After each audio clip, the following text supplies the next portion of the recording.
네, 안녕하십니까. 황태순 TV의 황태순. 김현광입니다. 네, 오늘 2019년 6월 29일입니다. 지금 이틀째 일본 오사카에선 G20의 정상회의가 열리고 있습니다. 강경화 외교부 장관 목 잘라야 됩니다. 왜 그렇습니까? 대한민국 외교부 장관이 대한민국 대통령을 어떻게 했길래 일본에, 중국에, 그리고 러시아에 돌아가면서 뺨을 맞고 그야말로 오사카에서 오사카의 굴욕을 갖다가 연출했으니 당연히 외교부 장관인 강경화 장관 경질해야 됩니다. 네. 사실 네. 어제 우리가 이제 동부인에 가서 간 게 굉장히 부적절하 그랬는데 네. 우리가 그 이후에 자료들을 찾아보고 하니까 네. 정말 하지 말았어야 될 외교적 실책, 네. 그 국가 망신시킨 결정이었다 이렇게 생각이 됩니다. 사실 네. 언론들 들여다보니까 지난 5월 말에 네. 대한민국 모든 언론들이 네. 지금 대통령이 G20 오사카에 가가지고 네. 굴욕을 치욕을 맛볼 수도 있다. 네. 지금 이미 치욕을 맛보고 있는 거고 정상회담도 안 한다. 네. 외교장관도 뭐 올라면 오고 말란 마라 이런 식으로 하고 네. 가는데 그래서 네. 이낙연 총리를 대신 보내는 걸 청와대가 검토하고 있다라고 보도가 된 바 있죠. 했습니다. 세게 보도됐죠. 전 원래 다 보도됐어요. 그런 이 판에 네. 그 대한민국을 굴욕 주겠다고 지금 판을 아베 일당들이 벌여놓은 거기에다가 동부인 해가지고 히히히 웃으면서 바보처럼 팔푼이처럼 가는 장면을 연출했고 또 어제는 대통령은 아베하고 8초 악수하고 그냥 싸늘하게 똥 씹은 표정으로 헤어졌는데 네. 우리 김정숙 여사는 그냥 환한 표정으로 아베 총리 부인 악기 여사 와 이거 언니 동생 이런 사진을 연출하는 게 이 팔푼이 아니면 누가 이런 외교적인 실책을 할 수가 있습니까? 핵심입니다. 네. 바로 조금 전에 김영광 실장이 했던 이야기가 핵심입니다. 이미 한 달 전에 대한민국 정부는 심지어는 문재인 대통령의 오사카 G20 회담에 불참까지도 내부적으로 검토할 정도였다면 당연히 외교부 장관이 김정수 여사가 따라가겠다고 난리를 친다 하더라도 이거는 부적절합니다. 그렇죠. 그리고 이게 꼭 부인이 가는 게 동부인 하는 게 의무조항이 아니에요. 예를 들어 트럼프 대통령, 시진핑 주석 다 혼자 오지 않았습니까? 그렇죠. 그렇다면은 당연히 그러면 여자들끼리 만나면 또 보면 뭐 어쨌든 뭐 차담회도 하고 뭐 여기 또 여기저기 고궁도 구경하고 하니까 웃는 모습이 연출될 수밖에 없습니다. 그렇다면은 당연히 김정숙 여사를 못 가게 해야 되는 것이 강경화 외교부 장관의 몫인데 아까 말씀하신 대로 문재인 대통령과 아베 총리는 그야말로 처음 오프닝 할 때 그냥 의례적으로 악수하는 것 딱 8초. 그것도 그야말로 굳을 대로 굳은 얼굴로 하고 그 다음에 서로 소 닭 보듯 이런 모습, 맹맹한 모습 연출하는데 그 부인인 김정숙 여사는 가서 하하 웃고 호호 웃고 그러면은 그것을 바라보는 일본 국민, 대한민국 국민 마음이 무너지는 거지. 아니 일본 국민은 이 사람 미친 사람 아니 이렇게 그렇죠, 생각한다는 얘기죠. 내가 그렇죠. 그 얘기하는 거예요. 일본 사람을 비롯한 세계 사람들은 뭐라고 그러겠습니까? 아니 이건 남편 따로 마누라 따로인가? 도대체 이들 대한민국 속도 없는 놈들인가? 아니 대한민국 지금 대통령이 전하고자 하는 메시지는 뭔가? 저는 이런 관계였고 네. 우리 언론들이 다 이낙연 총리를 대신 보내는 걸 검토하겠다고 했던 상황이었다면 네. 비오는 오사카 강항 토랩에 네. 비를 맞으며 네. 문재인 대통령이 처연한 모습으로 내리는 모습을 보여줬다면 그게 100점인 거예요. 야, 맞습니다.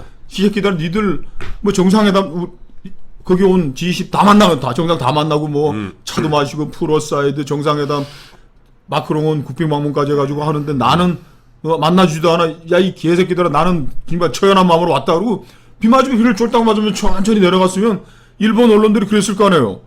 야 정말 문재인 되게 열받았구나. 우리가 골려도 너무 골렸다 했을 텐데 부인 우산 씌우면서 아니 저 인간은 Raindrops are falling on my head. 여보세요. 아이고 여보세요. 강경화 씨. 가슴이 아프다. 강경화 씨. 2000 몇 년경인가 고이즈미 일본 총리가 당시 김정일이 만나러 평양 갔을 때 그 기억 안 나세요? 고이즈미는 이 평양에 있는 그 기간 동안 단 한 번도 웃은 적이 없습니다. 그래요.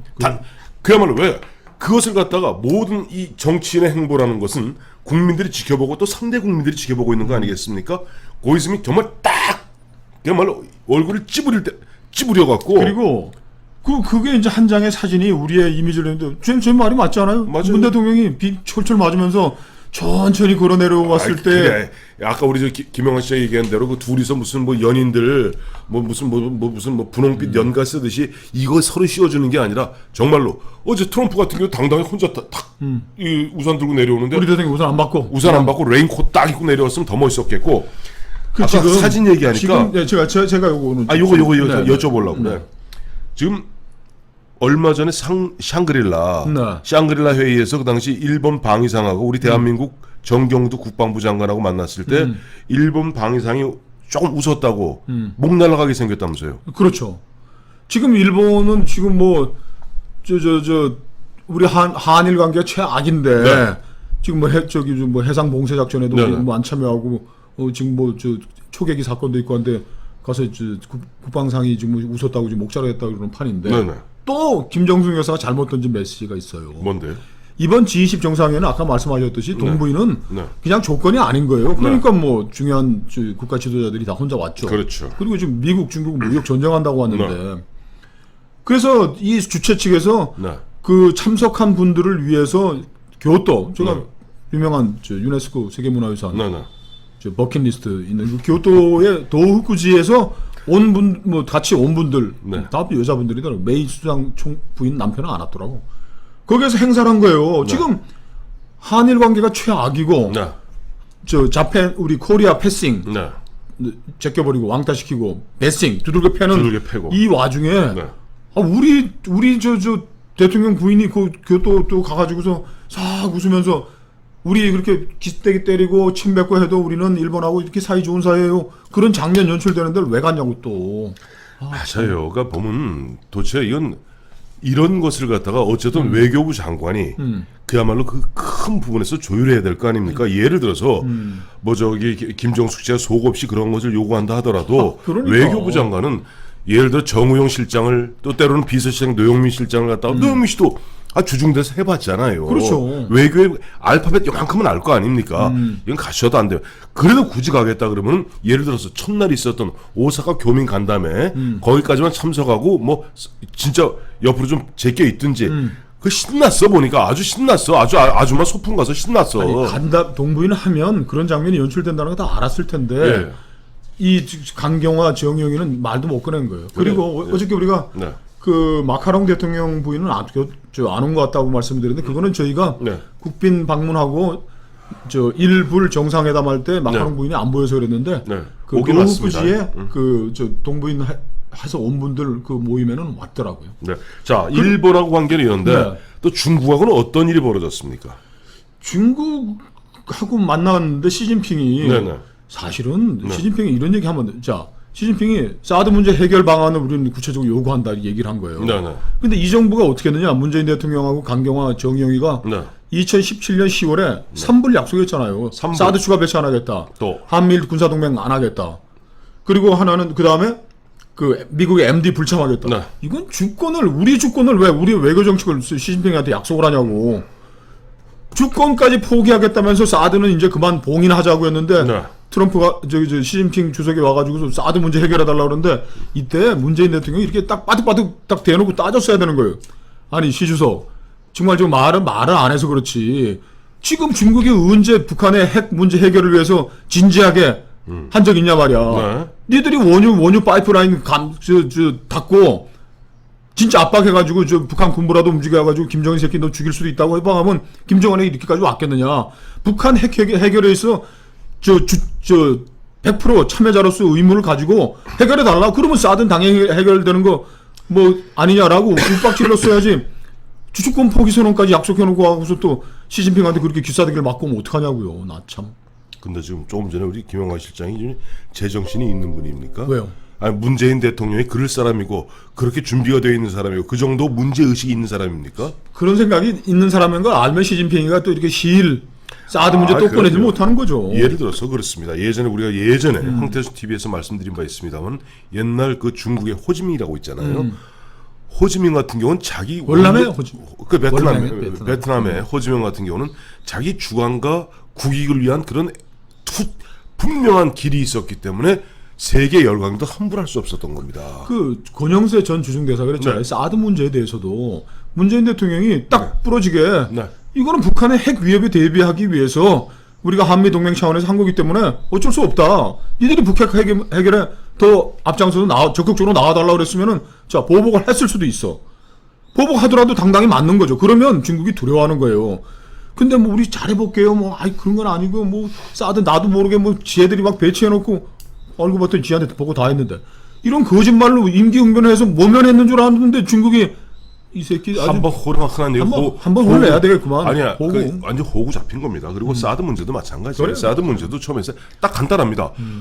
사드는 북한의 핵으로부터 북한의 미사일로부터 우리를 보호하는 것이기 때문에 북한이 비핵화하면 자동적으로 철수한다. 이건 그때까지만 임시 보관하고 임시 배치하는 것이다. 끝난 겁니다. 그렇게 얘기하고 중국이 두들겨 맞은 어차피 두들겨 맞은 거 아니에요. 이렇게 비굴하게 굴고 두들겨 맞는 것보다는 당당하게 맞서다 하면은 중국이 야 저 새끼들 건져 있는 놈들이구나. 이게 진짜 저 함부로 할 놈이 아니라고 생각을 했었는데 이년은 비굴하게 굴고 사드 보복 당하고 2017년 10월에 가서 우리 주권 사항인데도 우리가 안 할 테니까 사드는 좀 참아주는데 이번에 와서 또 기사들이 강경화 장관 앞만 봐도 잘라야겠습니다. 그 얘기 들어보니까 갑자기 열이 확 받네요.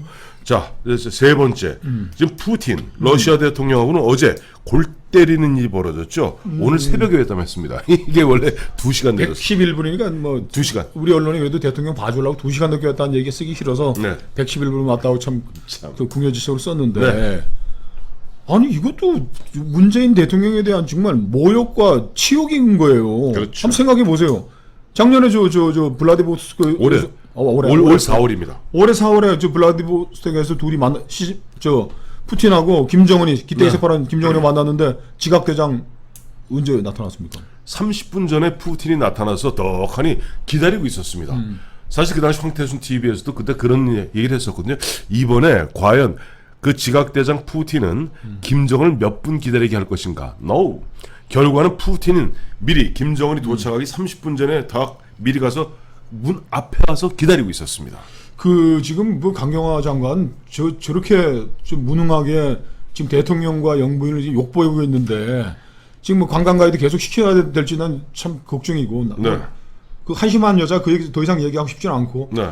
지금 러일 전쟁으로 가는 길목에서 네. 일본 외교부가 네. 주전파였어요. 전쟁을 해야 된다는 네. 주전파 외교적으로 해결하는 말을 한 번도 안 했어. 그래서 왜 그랬느냐?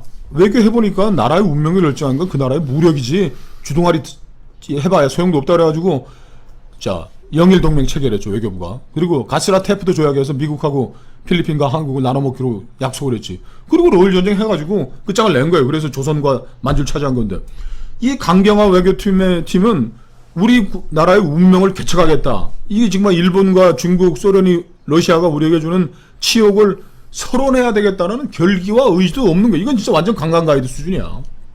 근데 강경화 장관이 참 그 갑자기 옛날로 돌아가 보는데 그저 처음에 임명 그냥 청문 인사 청문회 할 때 그 애들은 국적은 한국 국적 맞나요? 뭐 한국 국적으로 하겠다고 그랬지만 했는지는 뭐 아무도 확인 못 해봤죠. 저는요 이 강경화 씨가 뭐 아시겠습니다만 그 원래 통역관 출신 아닙니까? 그래서 주로 해외에 살다 보니까 흔한 얘기로 대한민국에 대한 애정, 대한민국에 대한 처절한 애국심.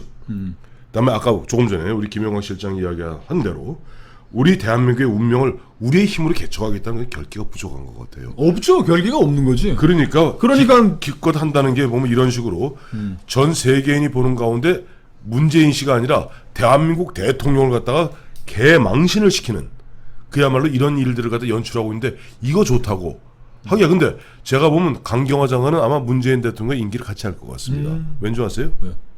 김정숙 여사가 제일 좋아하거든. 이런 관광 가이드가 어디 있어요 세상에. 그러니까 자 대한민국이 망하는 길로 가려면은 강경화 장관 계속 유임시키십시오.